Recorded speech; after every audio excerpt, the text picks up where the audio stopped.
Hello dear students. Now we will do some relationship between the Laplace transform and Fourier transform. तो Laplace transform और Fourier transform के बीच क्या relation होता है, या हम कह सकते हैं कि आप Fourier transform से Laplace transform कैसे ड्राइव करेंगे या Laplace transform से Fourier transform कैसे ड्राइव करेंगे, तो उसके बीच में एक छोटा सा रिलेशन है.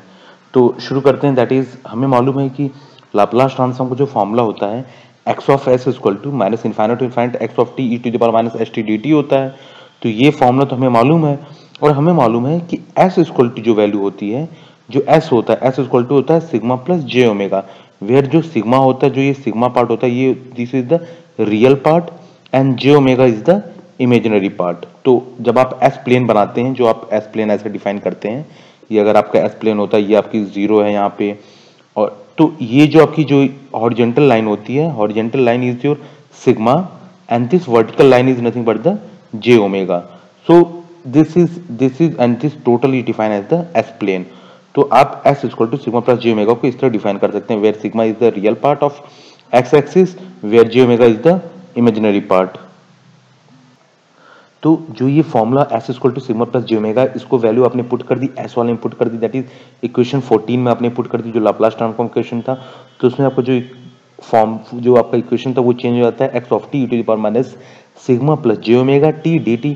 आप क्या करोगे, अब इसको अलग अलग कर लोगे, that is e to the power minus sigma t, e to the power minus sigma t and e to the power j omega t.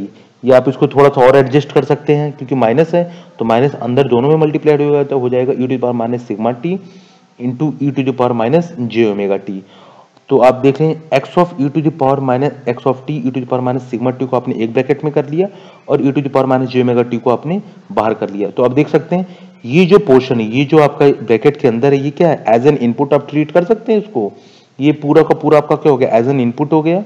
That is जिसका फोरियर ट्रांसफॉर्म कैलकुलेट करना होता था, तो उसमें क्या करते थे, एक्स ऑफ टी का फोरियर ट्रांसफॉर्म कैलकुलेट करते थे. तो वहीं पे अब क्या होगा, जो फोरियर ट्रांसफॉर्म कैलकुलेट कर रहे हैं वो x of T E to the power minus sigma t का हो जाएगा, और e to the power minus J omega t d t क्या, वो आपका फॉर्मूला हो गया. देयरफॉर ये आपका जो पोर्शन है, ये पोर्शन जो कलर मैंने किया है, ये आपका पोर्शन हो गया फोरियर ट्रांसफॉर्म के लिए इनपुट का.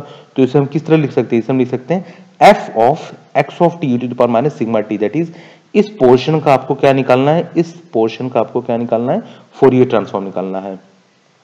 देयरफॉर हम लिख सकते हैं कि लाप्लास ट्रांसफॉर्म, तो Laplace transform of x of T जो है, जो एक्स ऑफ एस हमने यहां पे लिखा था, इस एक्स ऑफ एस को हम क्या लिख सकते हैं, L of x of t भी लिख सकते हैं.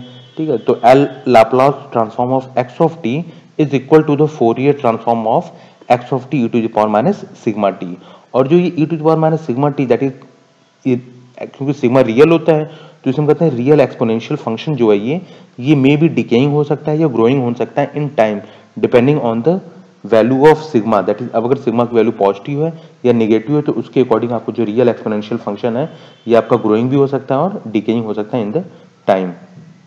आप देख सकते हैं एक छोटी चीज में लास्ट में देख सकते हैं, अगर s की वैल्यू j ओमेगा हो, सिग्मा ना हो, सिर्फ x की वैल्यू आपकी j ओमेगा हो, जो आप पहले वाले इक्वेशन 14 में आप पुट करेंगे, that e to the power minus st, तो s की जगह आप सिर्फ j ओमेगा पुट करेंगे, तो आपका फॉर्मूला क्या हो जाएगा, x of t e to the power minus j omega t dt हो जाएगा. That is x of s, that is Laplace transform के लिए अगर s की वैल्यू j ओमेगा होगी, देन ये इक्विवेलेंट टू हो जाएगा आपके f of x of t.